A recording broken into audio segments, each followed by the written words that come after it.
A'udzu billahi minasyaitonir rajim. Bismillahirrahmanirrahim. Alhamdulillahi wassalatu wassalamu ala Rasulillah. Amma ba'd. Wassalamualaikum warahmatullahi wabarakatuh.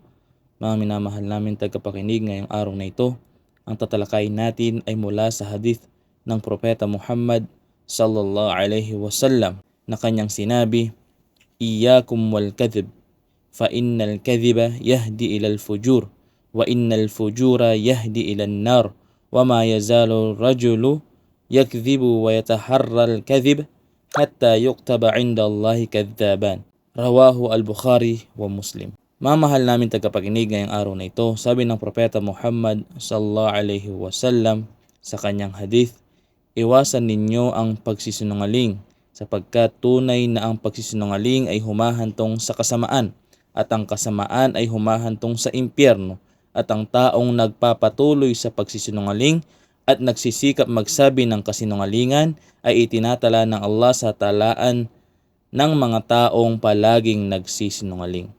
Ito ay salaysay mula kay Bukhari at Muslim. Mga minamahal namin tagapakinig, ngayong araw na ito, ang hadith na ito ay isang babala sa ating lahat na dapat nating bigyan ng proteksyon ang ating mga dila mula sa pagsisinungaling sa iba o pagsisinungaling ng mga salitang hindi dapat ito bigyan ng kasinungalingan. Ito yung mga halimbawa na pwedeng bigyan ng kasinungalingan ay yaong mga bagay na kapag ikaw ay naging saksi sa isang sitwasyon, kailangan ikaw ay magsabi ng katotohanan. Huwag mong itago ang katotohanan, huwag kang matakot na magsabi ng makatotohanang mga salita.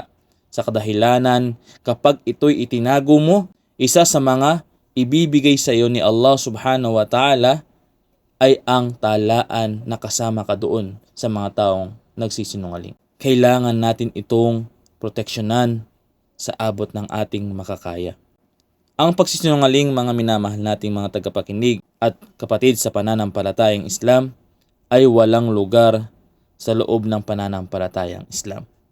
At pwedeng humantong na ang lahat ng iyong mga sinasabi ay mga kasamaan na lamang.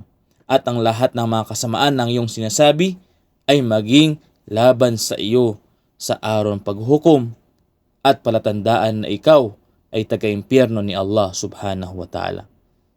Kaya mga minamahal nating mga tagapakinig, ngayong araw na ito, ang hadith na ito ay babala sa atin na iwasan natin ang pagsisinungaling sa ating pananampalataya, iwasan natin ang pagsisinungaling sa mga kaalaman ng pananampalatayang Islam, iwasan nating magsinungaling, lalong-lalo na kapag kailangan tayo sa sitwasyon na pwedeng tayong maging saksi sa lahat ng sitwasyon natin dito sa mundong ibabaw na ito. Kaya mahal nating mga kapatid sa pananampalatayang Islam at mga tagapakinig, ang Islam ay nagtuturo ng mga makatotohanang mga salitang ito ay may mga proof o dalil o ebidensya mula sa Quran at Sunnah ng Propeta Muhammad sallallahu alaihi wasallam. At ang Islam ay hindi tumatangkilik dun sa mga taong palagi ang nagsisinungaling, palagi ang mga nagsasabi ng kasamaan, na ito ay wala sa loob ng pananampalatayang Islam. Pinapayuhan ko ang aking sarili at maging kayo na aking mga kapatid at tagapakinig sa araw na ito. Hanggang dito na lamang. Wassalamualaikum warahmatullahi wabarakatuh.